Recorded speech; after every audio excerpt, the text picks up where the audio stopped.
We are here this morning with Warren Buffett, the chairman and CEO of Berkshire Hathaway. And Warren, we want to thank you very much for your time this morning. Thanks for having me. You know, we're just coming out of this story about Las Vegas, and while unfortunately it seems that we as a nation are becoming more and more inured to hearing about shooting stories, this one is different in the scale, in the scope of it, in the stories that are coming out right now. Do you have any reaction to what you've heard? You never should get inured to this. The one thing I would say is that I heard that the shooter got off 200 rounds in 90 seconds or something like that. And I think the Las Vegas Metro Police did an incredible job in getting there. I mean, when somebody's shooting at that rate, the police force may have saved maybe even hundreds of lives by reacting as fast as they did. But you've got 325 million people in this country, and a certain percentage of them, their brains don't work like brains should. And you see a situation like this develop.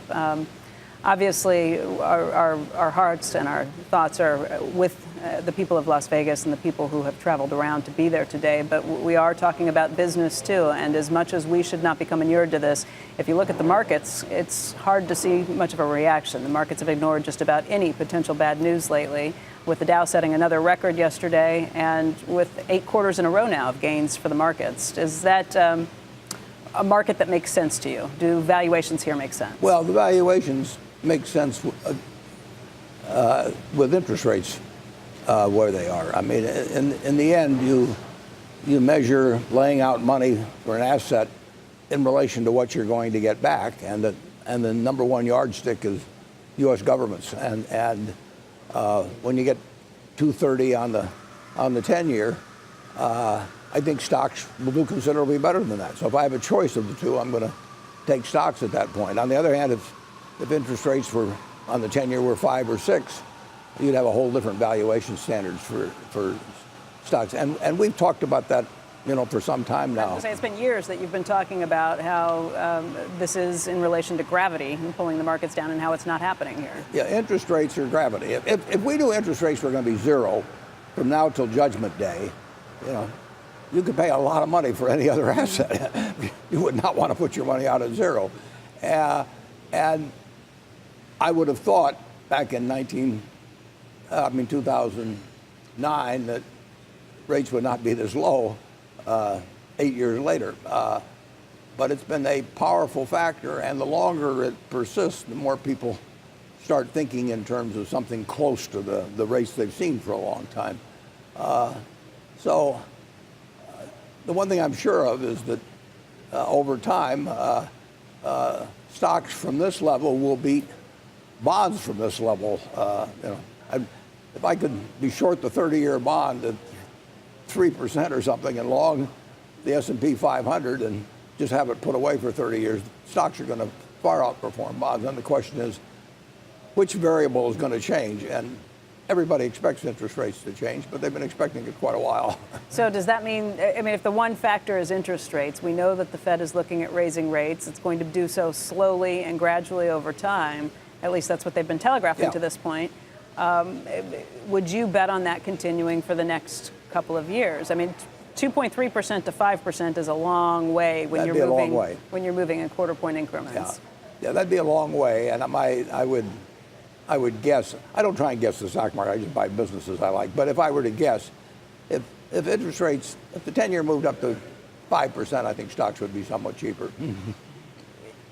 But you're not betting. You're not betting that that's going to happen in the next couple of years. No, and over time I'm going to own stocks. I mean, it's been so wide. I've written about it in the annual reports. I mean, stocks have been so much more attractive than bonds for a long time now, and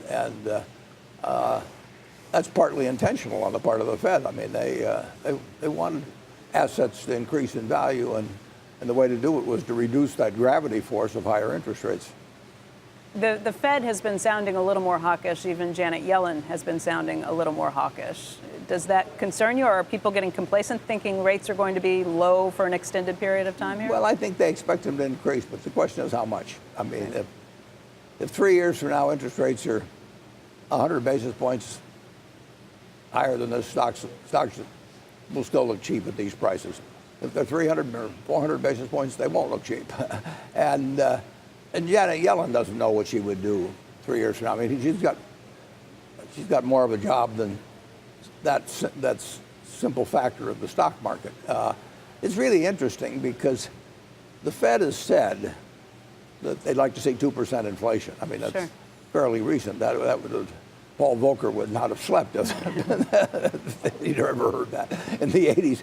But if the U.S. government is borrowing at 10 years from you at 2.3%, and their own instrument, the Fed, is saying we would really like money to become worth 2% a year less, they're not promising you very much in terms of real terms for saving. Right. So Janet Yellen, you said she's got a big job. The question is, does she keep that job, or does President Trump appoint someone else? And it seems like two of the leading figures right now are either Kevin Warsh or Jerome Powell. As an investor, do you have to spend some time thinking about who's running the Fed to think about what stock prices are going to do if interest rates are the most important factor? Yeah, I don't spend time thinking about it, but it wouldn't do me any good to think about it. I wouldn't know the answer in the end. And most of the time, the Fed is not that important. Occasionally, it's everything. They've been awfully important the last 8 or 9, 10 years. It can be the only game in town. Right. There was only one person that, in September of 2008, could walk out like the sheriff into the street and say, that this isn't going any further. We're going to do whatever is necessary and have the power to do it. I mean, the Fed is of enormous importance during a panic, and people tend to hang on their every word in between. We don't pay any attention to it. But you have said that interest rates are the most important factor, so anybody who's trying to play the market and figure things out, maybe not as long of a term investor as you're going to be with these things, should be thinking about this. Well, but if they really think they can figure it out, they might as well play the bond market. I mean, they don't really have to get over to the stock market. So, but I can't remember a decision we've ever made based on the Fed, except for the fact that I felt that Bernanke and Paulson and Geithner, but I felt the Fed would do the right thing in the fall of 2008. We had an incredible economic machine that was in the hospital, and the Fed could bring it out. I realize that interest rates are not something that you often think about, other than on a very broad scale. You've also said that taxes aren't something that you think about, other than on a very broad scale. Is that the case this time around? Well, I think about them plenty right now because we may or may not have a change in the tax code. And we have lots of stocks with lots of gains, and we have a few stocks with losses. And here we are in October. And if something happens that changes the tax rate significantly on January 1st, it would pay me, assuming that they would reduce rates on capital gains or corporate rates, it would pay me to sell the losses now and defer the gains until next year. And I think there's a lot of that going on because I think there's an expectation that if they reduce, that if they have a tax act, they will cut the rates, certainly corporate rates. And it'd be kind of foolish to have a gain now and pay 35% tax on it if by waiting a few months you were likely to pay 25%. So it actually very seldom enters into our thinking. On balance, we'd rather sell things with losses than gains. But right now, we're sitting and watching because within 3 months, actually less than that, we'll know the answer on this as to whether this was the year to take losses and not gains. And we've got actions on both sides that we would take. I think. So you're actually stopping what you're doing as at Berkshire. This is not just your personal account. At Berkshire, you are actually holding off potential losses, potential sales, or potential realizing purchases, losses, and realizing losses. So that's an actual change in your behavior that I've never heard you say anything. It doesn't like that happen before. very often. That because you're in the month of October with a major tax act being a real possibility. Who knows whether it's a 20% chance, 50% chance. But one thing I know about it, I'll know the answer within a month or two. I mean, there's not that many days left to legislate. And I would feel kind of silly if I realized $1 billion worth of gains and paid $350 million of tax on it. If I just waited a few months, it would have paid $250. Now, if enough people are doing that, that may mean that the market's being affected fairly substantially. Right. That's what is the broader play in the markets as a result? Because if you're doing it, you've got to imagine lots of people are doing it. I think that's true. I think that's true. You're talking about billions of dollars of potential sales. Well, maybe hundreds of billions or something. I mean, yeah, probably billions for you alone. And you may be talking about people that it would tend to depress stocks that have behaved badly because people would be taking the losses now, and it would tend to defer gains and reduce the sellers currently there would be in stocks with very large appreciation. So I can tell you it's an actual factor at Berkshire, and it's very, very, very seldom in my 87 years that it's ever been a factor. So what might we see if? But first of all, what do you think the odds of a tax plan getting passed are? You must be playing statistics on that. I personally think they're higher probably than most people think, because I think that having had the health care bill go the way it has, and just generally, and no infrastructure, if you take maybe the three big items, this is the only one left to do this year, and I would think the Republicans controlling both houses and the presidency, they would not want to have a shutout in their first year, and of top priorities. And I think they can get it done. I mean, it's not a tax reform act; it's a tax cut act. Mm-hmm. And I think that any politician that can't pass a tax cut probably is in the wrong line of business. I mean, if you can't pass that, I mean, it's a different thing with the Health Care Act, but I think there could be a lot of compromise, and I think it could be bipartisan to a degree. Okay, I know Joe has a question, but before we get to it, Warren, I know that we've had some issues with here. Let's get that back in before Joe asks his question. But Joe, just make sure that this is working before.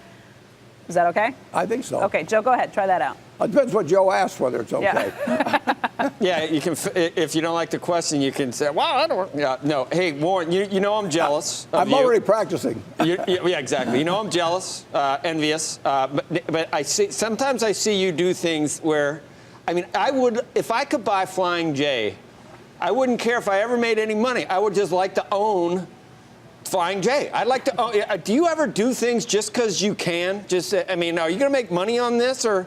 I like you Dairy Queen. You buy Dairy Queen. I don't think you're trying to make money there. You like Dairy Queen. What about See's Candies? You like See's Candies. And I want to own, why Flying J's? I love those places. There's showers, there's restaurants, I mean, you're out on the road, you're like a cowboy and with the truckers and everything. You do things just because you can, I think, right?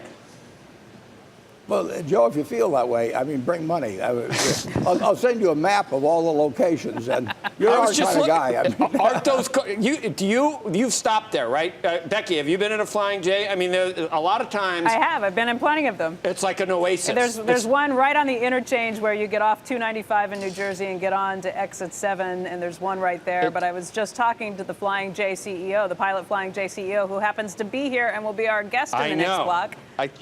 He just buys cool things. About all the ones out to Indiana and back. So my question is, does it have to be a good investment, Warren, or you just buy whatever the hell you want because you like it? Well, they're not mutually exclusive. I do like the products of virtually all our companies. I suppose if we ever bought a funeral parlor or something, I wouldn't be as enthused. But generally speaking, I like our products. So, but I kind of like good economics to go along with them too. No, you do. I mean, obviously, you've been. How smart are you in terms of like? I mean, how profitable is like Geico? I mean, you got an eye for things that are really, really profitable. But there are times where I just wish I had a lot of money. I'd just say, you know what, I really like that place. And you just, remember that guy, Victor Kiam? I liked it so much, he bought the razors because he liked the way they shave. Maybe when you get to a certain point, you just do that, Well, if you do it, you do it with your own money and not Berkshire's. But I wouldn't argue against that. I mean, if you have a lot of money and there's something you like and it isn't profitable, You buy it, but you don't buy it with Berkshire's money. You buy it with your own money. Most of Berkshire you own anyway, Buffett. What are you talking about? How much of Berkshire is yours? Every single share is going to be given away. And I know. I know. But it's fun. You get to do cool things. It's fun. It's fun. Yeah, it is. That was my point. Absolutely. I mean, the high point are bricks, Joe. I sent you a brick. I know you did. I know you did. I've never wanted to say this publicly, but you're really not showing the proper appreciation. No, I know. Thank you. It was not, you own NetJets, and I mean, you didn't. I've asked for one of those little. Like it would really break the bank if you send me a few hours on a NetJet plane. Would it? You sent me a brick instead. Well, I didn't get any response from the brick, so maybe I'll try a NetJet. Okay. All right. There you go. Can I get? I know. Yeah, I can't see your face. But I think you did send me one. I It just had nothing. Responding. It just had my name, but it was not good for anything. It was like one of those, like a Taco Bell card that's been all used up. Anyway, sorry. Thanks, Beck. I do have Dairy Queen cards. Yeah. All right, we are going to be back in just a moment. We're going to take a very quick break here. Good morning, everybody, and welcome to Squawk Box. We are live in Omaha, Nebraska this morning with two special guests. We already introduced you to Warren Buffett, who's the chairman and CEO of Berkshire Hathaway. But joining us right now is Jimmy Haslam. He is the CEO of Pilot Flying J. And just this morning, in the last 15, 20 minutes, there was a deal that was announced that Berkshire Hathaway is buying a 39.6% stake in Pilot Flying J. Jimmy, thank you very much for joining us. Thanks for having us on, Becky. So how did this deal come together? What happened? Explain. How did you two meet? No, you do it, Jimmy. We have a mutual friend, Byron Trott, who Warren has actually known longer than we have, and Byron's company, BDT, owns 5% of our company, and he introduced the two of us back in May, and over the last several months we're able to put together a deal that we think makes a lot of sense for both companies. Let's talk through that deal. A 39.6% stake that will then go to an 80% stake in the year 2023. Why that structure? Yeah, I think it's 38.6. Yes, 38.6. But I'd be glad to make it 39.6. You negotiated hard for 39.6. So why set up that structure? I mean, Warren, this is not a situation where you're short of cash. Well, we've set up a lot of different structures that fit what the managing party would like to have. And, with the Bumpkins, we did it in 1983. It's the same structure. So their situation in terms of their family and their partnership and everything made this logical. And we have this two-step arrangement. And we've had other two-step arrangements. At Marmon, with the Prisker family, we had a three-step arrangement. Sure. So we try to fit what the seller would like. And, with families and everything, you can have different arrangements. Jimmy, this is a situation where this is a family-run company for almost 60 years. We're talking about the number 15 on Forbes' list of private companies in terms of size, 750 retail locations in 44 states. Some of the net metrics are pretty amazing. Fourth largest tanker fleet in the nation, just by what you're sending around to make sure you have enough fuel at all those stops. Talk about the company, how you built it, and why make this transition? It's like a lot of companies Warren has bought. It's a family-owned, family-run company. Started by my dad in 1958 with one gas station. We've changed over the years. Gas stations, C-stores, truck stops, and we're now a huge distributor of fuel, gasoline and diesel fuel. We sell more diesel fuel over the road than anybody in the United States, and it's a big logistics company. Every 22 seconds, we drop a load of petroleum somewhere in the United States or Canada at one of our stops. Also a big food company. We'll sell over $1 billion in food and over $2 billion retail this year. Wow. We're in 44 states and U.S. and Canada. Well, you must have a pretty good idea of what's happening in the U.S. economy at any given point, given some of those metrics. How Warren and I were talking earlier. I think we'd say it's pretty good. It's pretty good.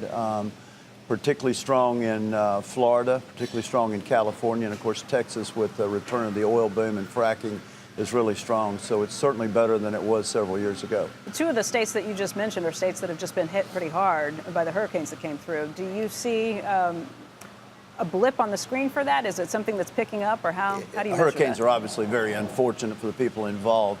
From a business standpoint, it does create more business. There are homes that need to be rebuilt. There's new cars being sold, et cetera. So our business is up substantially in both Florida and in Texas. Wow. Why does Berkshire seem like a good fit for you? Long-term investor. I think I'm right, Warren.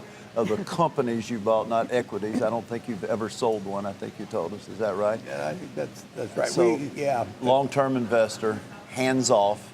He truly wants us to run the company, wants us to maintain the culture. And, of course, if there is an opportunity for us to grow the company substantially, he's got plenty of capital. So it's just a marriage that we thought made a lot of sense. Jimmy's based in Knoxville, and we bought another company in Knoxville 14 years ago, Clayton Homes. Their employment has gone from 5,000 to 16,000, and they've seen me exactly once. They might have done better if I hadn't gone down to one time, but Jimmy knows, and the families know each other, and so they've had a chance to check and see exactly how much we do interfere with operations. And truth is, I wouldn't know how to build a manufactured home or a travel center. We depend on management. Right. Jimmy, you have seen some pretty phenomenal growth. I think you increased the number of stores you've had in the last 2 years by 10%. Is that correct? Yeah, we've been a growth company, like I said, from the get-go, and we have a pretty large market position now, but we're always looking for opportunities, Becky, to grow either organically, to buy a single stop, or last year we partnered with Marathon Petroleum on 41 stops in the Southeast. So over the last couple of years, we've added 71 stops and still think there's an opportunity to continue to grow the company. Where are you not right now that you'd like to be? We're in 44 states. We're not in Alaska and Hawaii and some of the northeastern states that are small or tough to get in from a truck stop standpoint. So I think the growth will continue really in all segments of the country. Texas, obviously, with the natural growth Texas has, coupled with the oil industry, presents, I think, great opportunities. Great. Jimmy, we want to thank you so much for joining us today, and hope to see more of you in the future. Great. Really Thanks, Becky. Appreciate you having us on. We appreciate it. Joe and Melissa, I'll send it back to you in the studio. Thanks, Becky. We got to go, but send me, how many has Jimmy been to? I just wonder, out of the 750. I'd like to visit. They're just cool. Anyway, we will have much more with Becky. Jimmy, you got an answer? All but one. Joe, he said all but one. And when I just named one, I said there's one in New Jersey. I described kind of where it was. He said, oh, yeah, in Bordentown. You knew exactly. We just opened one in Lathrop, California. I hadn't been to it yet. Jimmy, That's actually, unreal. There's a lot right next to her house. See, that's worth it. Would it. make a terrific location. It's worth it right there. Just Everybody, I was thinking Alaska would be cool, but people aren't really driving across. That's a destination. It's not really like going somewhere. But think about it. Anyway, we're going to have much more from Becky Quick and Warren Buffett throughout the hour. Stay tuned. Welcome back to Squawk Box, everybody. We are live in Omaha, Nebraska today, and our special guest is Warren Buffett. He's the chairman and CEO of Berkshire Hathaway. We've been talking about a lot of different issues this morning. Warren, wanted to thank you for your time again.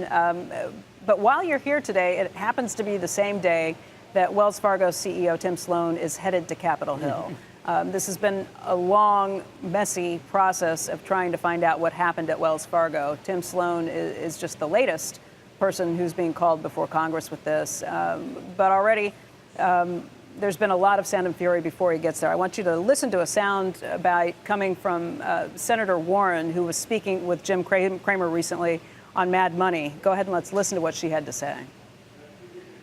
You know, we had a hearing a year ago when John Stumpf, who had gone on your program, first one out of the barrel and said, hey, listen, I take personal responsibility for what's gone wrong at Wells Fargo. And then it turned out what personal responsibility meant was firing thousands of people who made $15 an hour. You know, so we got John Stumpf in front of us, asked a few questions. Stumpf is no longer the CEO of Wells Fargo, but let's face it, there are still a lot of folks running Wells Fargo who were there at the time of the crisis. Again, that was Senator Warren speaking to Jim Cramer of Mad Money very recently, talking about what he can expect coming in today. What do you think about what Senator Warren has to say on this front? Well, I didn't hear all of what she had to say, but she's absolutely right that you should.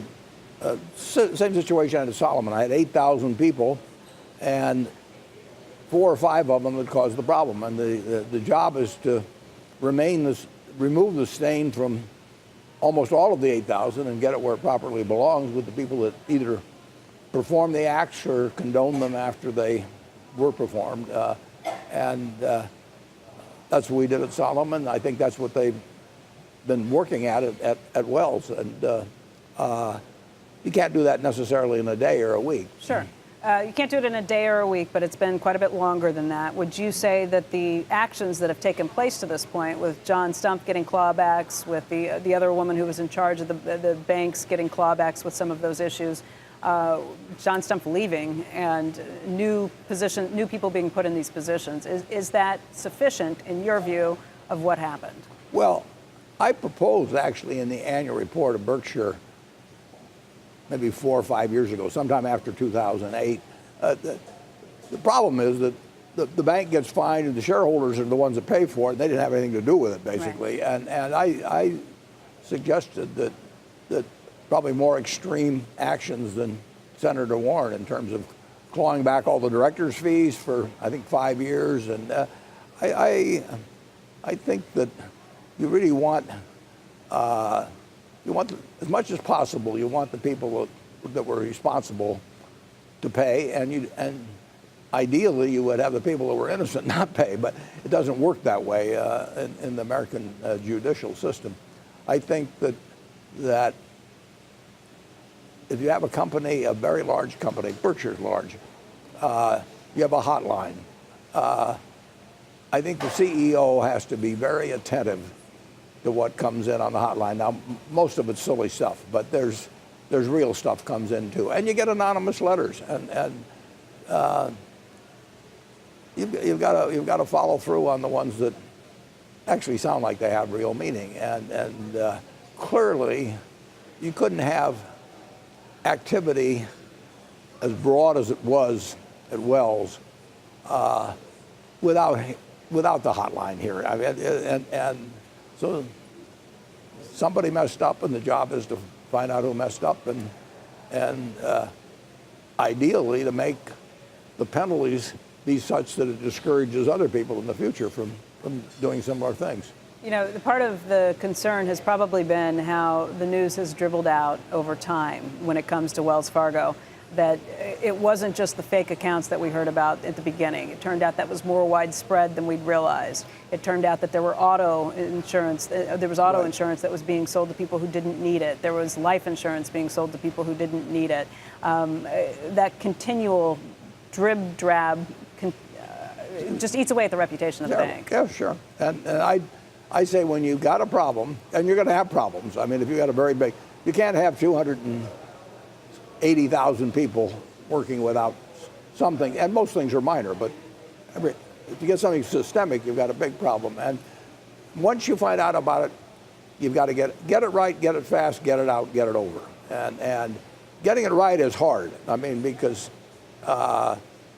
you turn over rocks and sometimes you find some things, and it's very seldom there's just one big thing going wrong in a big institution if something like that's going on. So you've got to get it right, and the one thing you don't want to do is put out anything and be wrong about it. A lot of the things that you just said are not exactly how things have gone at Wells Fargo. You're the largest shareholder in Wells Fargo. Do they still have your faith? Are you still behind the bank? Yeah, Tim Sloan has my faith, and like I say, it happened to me at Solomon. Well, Solomon had my faith. It doesn't mean every person at Solomon had my faith after I got there. And I had some surprises. I mean, I was worried about surprises every day. But the truth was that 99% of the people were perfectly decent people. They were just like the people working at Goldman or some other place, and somebody gone haywire, and other people didn't report it fast. But when you find a problem, you have to jump on it. I mean, that's just basic. You just said that Tim Sloan has your confidence. Have you spoken with him before he goes before Congress? Well, I was in Las Vegas last week talking to about 400 Wells people, and Tim was head of this. It was their top group from around the country. I did the same thing about 5 or 6 years ago for Wells in Chicago. I did it for B of A maybe 7 or 8 years ago. I mean, every now and then they ask me to come around just so that people can see who owns a lot of shares. So I've talked about. I must have talked for at least an hour just last week. And did you talk to him at all about his testimony before Congress? He knows that I testified many years ago in connection with Solomon, both to the House and the Senate, and I told him something of my experience, but it's all on tape in terms of being able to see it anyway. But I told him what I would do. If he has your confidence, are we right to assume that you have not sold any shares of Wells Fargo? only enough to stay under 10%, which was something that the Fed requires. And since Wells repurchases their shares, and we were right up against 10%. In fact, we went over because they repurchased shares, not because we bought. So we will sell enough to stay at around 9.8, but that's to avoid becoming a bank holding company act. So if we see the SEC filings that show you're selling, we should not assume that No, you will find we're just keeping a little below 10%. We've not sold a share except for that purpose. Okay. You are a major shareholder in Bank of America, too. That's true. What's your favorite bank? What's my favorite bank? Well, I'm not so sure. What's your favorite child? But Bank of America has done a sensational job under Brian Moynihan. Brian had all kinds of problems when he came in. I mean, they were not of his own doing, but he had a ton of problems, and he had a lot of rocks to turn over, and it cost a lot of money. And he just set out step by step to bring the bank back. And he's gone from 280 or so thousand people down to 210,000. He's gone from a run rate of expenses in the 70 billions down to 54 billion. I mean, he has really done a job. And no, we'll be holders of B of A stock for a long, long, long time.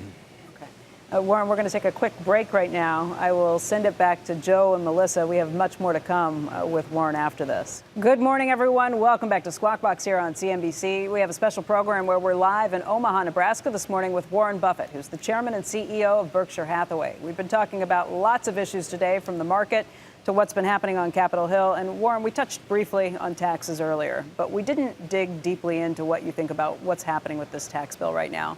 This is an area that you've written on, that you've spoken on pretty extensively in the past. You said earlier that this is not a tax reform bill, it's a tax cut. Tax cut. What do you think about it?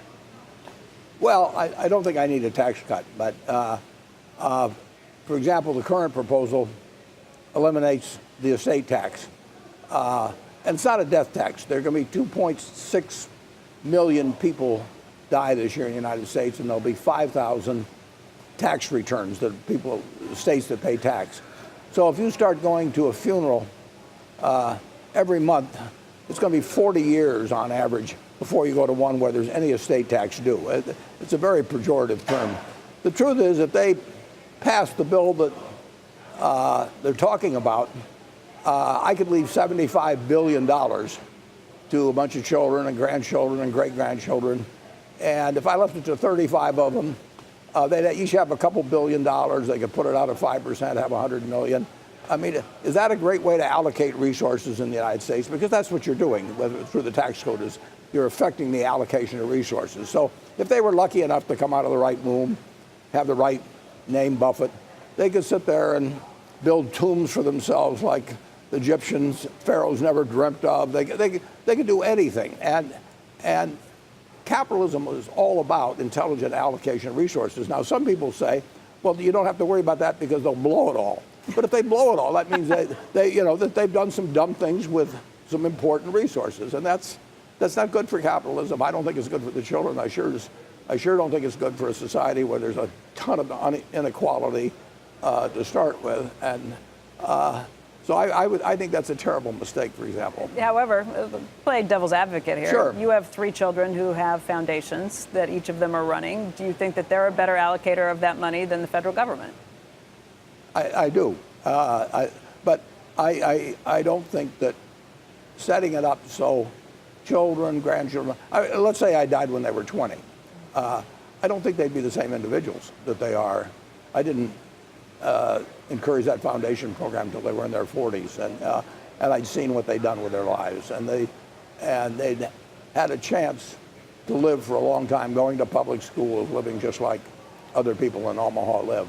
But I just think that I don't think we should have our Olympic team 20 years from now be the eldest sons of the Olympic team currently. And so it's the dynastic. I don't think a dynastic system with huge sums of wealth, and bear in mind the wealthy are so much wealthier now than they were 25 years ago.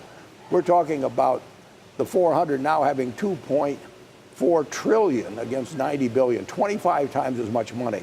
So you have sprinkled around, you have these children and grandchildren that that just with those 400 could have 2.4 trillion passed down to them.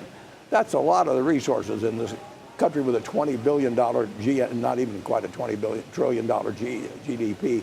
I think it goes totally against what's built this country, what this country stands for. And if those 5,000 people can't stand to spend the 20 or 25 billion, they've got lots left over, believe me.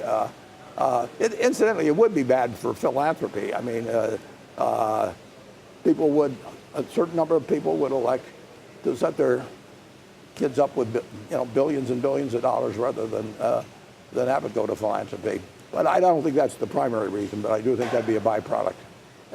The estate tax is just one part of this. Let's talk about the corporate tax, first of all. Cut corporate taxes from 35% to 20%. Yeah. Well, if I haven't lost all my friends by now, I'll finish it off. We have a lot of businesses, 60 or 70. I don't think any of them are non-competitive in the world because of the corporate tax rate. I mean, American business earns a return on tangible equity under the present tax system that is extraordinary compared to history, the last 100 years in America. I'm talking about tangible equity, but that's the money you actually invest. You could, and the 5 largest companies in the United States by market value, that's almost 10% of the value of the market, they don't need capital. It is not like the old days where there's big steel companies and auto companies and oil refineries where huge amounts of capital were needed. But we do not, we are among the high earners of the world in terms of return on tangible assets. But just looking at the tax code, 35% is what we're supposed to be paying, what corporations are supposed to be paying. Most of them don't. A lot of them don't. A lot of them don't. And the ones that do are penalized because they're not taking advantage or they're not able to take advantage of the massive number of loopholes that have been built into the system. Isn't there an argument for saying, let's simplify this, let's level the playing field, make sure everybody's paying the same amount, that you can't snake your way around into a lower rate. Right. And let's set up a tax code that, by the way, doesn't incentivize companies to keep cash overseas. Bring it back here and potentially put it to work right here in America. Yeah, but if you make it very easy to take back money from jurisdictions in which you pay very low rates, that's going to encourage even more investment over there. Because you'd still have a higher rate in the United States.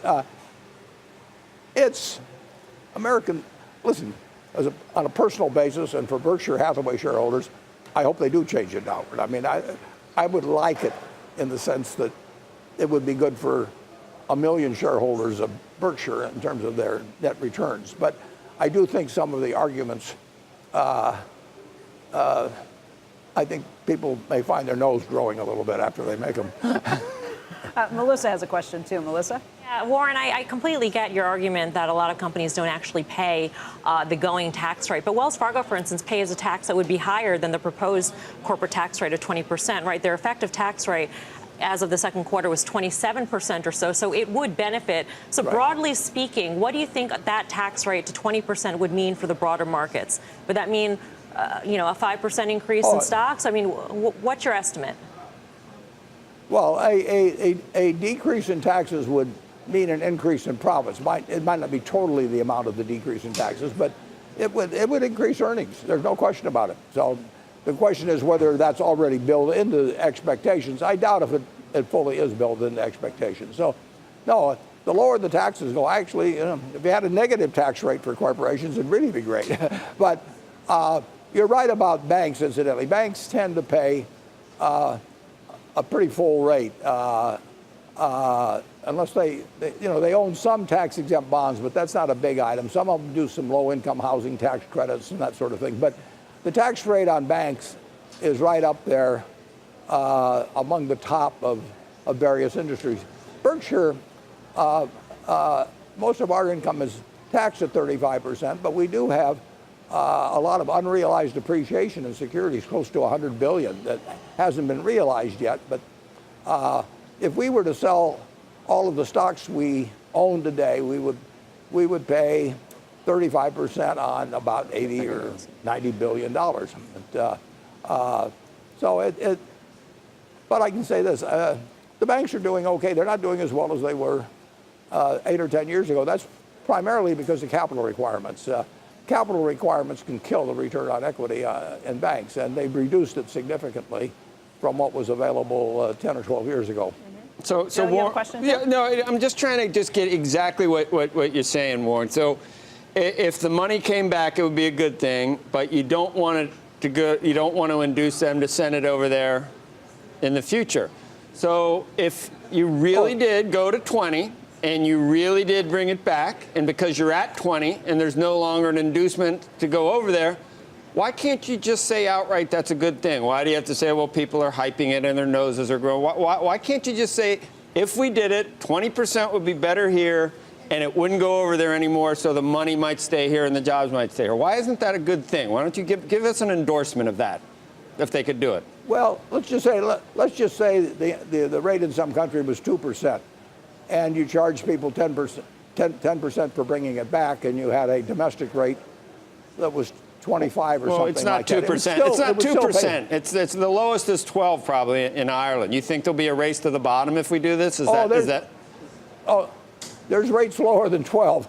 You're right about Ireland, but there's rates a lot lower than 12. And okay, then your argument is then it's a race to the bottom. You think it'd be a race to the bottom then at this point? Well, there's some of that. And one thing, interestingly enough, Joe, the money is coming back to some extent. When Berkshire Hathaway sells a bond issue, guess what? The foreign subsidiaries of certain very cash-rich American companies buy those bonds. So the money comes back to Berkshire Hathaway. We pay interest to the foreign subsidiary of the cash-rich country over there.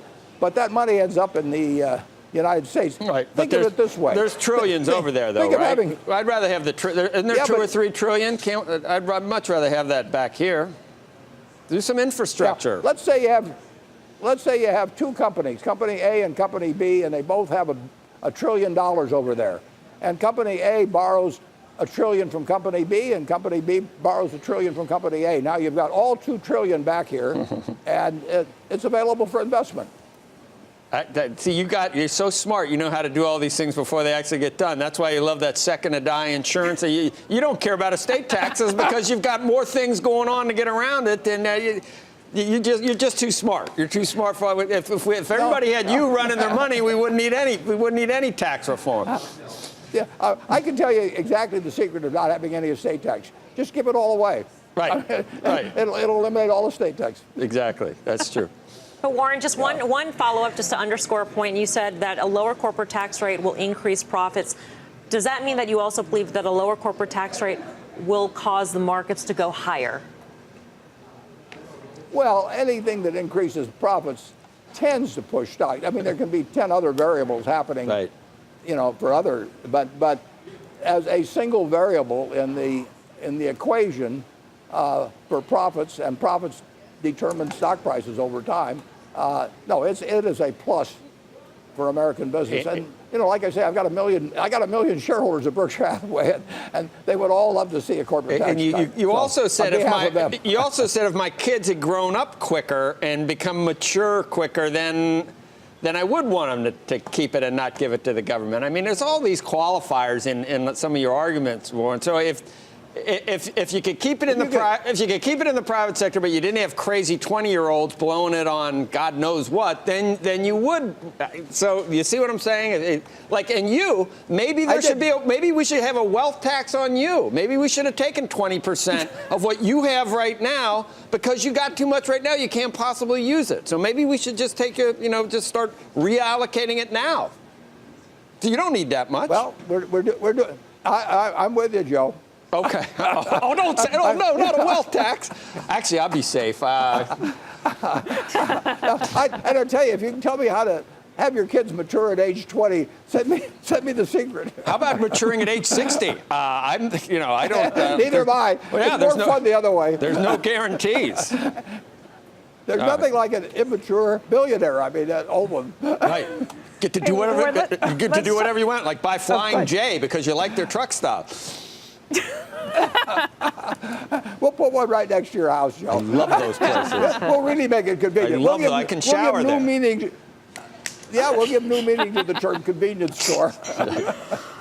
Hey, Warren, let's talk about the markets again, because you have a long-running bet that's almost up. It's in the final stages, the last year of the bet, about what does better, the S&P 500 index over 10 years or someone who you made a bet with for $1 million who got to go pick 5 hedge funds. He created a fund of funds based on 5 hedge funds. And between the two of you, the S&P 500 index has been the massive outperformer over the 9.5 years of the bet. Yeah, it'll absolutely kill every one of the fund of funds. And bear in mind, each one of the fund of funds had a strong financial incentive to pick the best funds they could find 10 years ago. I mean, it meant real money to them. Funds. Yeah, so it was overwhelming. And passive investment, I've written about it. Passive investment in aggregate is going to beat active investment because of fees. You did this as a result because you wanted to show people that they didn't need to be trying to beat the market all the time, that they could just be investors over the long haul, and that would be a way to make money. And that they didn't have to pay 2 or 3% a year to somebody to get those. And average results were going to be very good. Right. And they were good. They've been good all my life, and in these 10 years, they've been good. You've done perfectly okay with passive investment. Actually, you've done great with passive investment, especially the last 7 or 8 years. There are people out there who are saying, oh, he just got lucky. He picked the right 10 years. He did it right before quantitative easing came along. There's a guy, Mark Yusko at Morgan Creek, who's been saying he wants the next 10 years bet and thinks he can outperform in that time. What do you say to somebody like that? Well, they'll put up a substantial part of their net worth. I get letters all the time from people who say, I'd like to do it. I'll put up $100 or something. They'll become famous. So they love the idea of me giving them a lot of publicity. If anybody wants to put up a significant percentage of their net worth, $1 million, does that cut it still? It just depends on their net worth. Okay. But if they want to put up a significant percentage of their net worth, their family's net worth, and they want to make a bet on 10 years on active versus passive, maybe that my estate has to be the one to settle with them. I mean, at 87, anything involving 10 years is kind of a triumph of hope over statistics. But nevertheless, the ones that have written me, they really want to get their name in the paper, basically. But you'll take anybody who puts up a substantial portion of their net worth. You'll take that bet. They can pick a group. You got to pick a group, and because I'm picking a group of 500 in the S&P, and they can pick the date of the start. The date of the start had nothing to do with it. And the truth is the markets behave fairly typically in terms of aggregate return for the decade. This is not some extraordinary period in the least. There's nothing unusual about this. The thing that was unusual was the size of the fees, and that's ate them alive, basically. Right. The managers of these funds did very well during this period, and the managers of the underlying funds did very well, and their investors got killed compared to something they could have done. One quick story, it's picked up around this week that Oprah may be considering a run for the presidency. I know you know Oprah. Have you talked to her about this? No, I haven't. I haven't talked to Oprah for quite a while. Have you had any Democrats who have come to you who are looking to fundraise to run in 2020? Nobody's come to me to fundraise. I'm not a great prospect on that either.